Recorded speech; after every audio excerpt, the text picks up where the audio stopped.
Hi everyone, welcome to my YouTube channel Daily Tutorials, where I provide you with daily tech tips and helpful guides.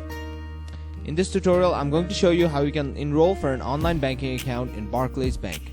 First, make sure you have a good internet connection and it's working properly. Then go ahead and open up a web browser. On the search bar, type in barclays.co.uk and then press enter. Once you land on this page, click on the option that says register right here. And now scroll down and click on start. Now you have to type in your surname or last name here. Type in your date of birth here, your postcode here, and then choose the type of account you want out of these three. Type in your sort code, which is 6-digit right here.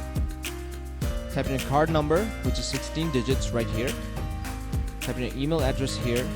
Confirm your email address here. And then click on this box to agree to the terms and conditions. And then click on next.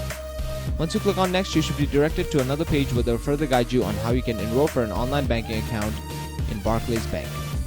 Make sure to follow all the steps carefully and you should be able to successfully enroll for an online banking account. And that is it. Thank you very much for watching this video. Be sure to leave a like, share this video, and subscribe to our channel for more helpful guides just like this.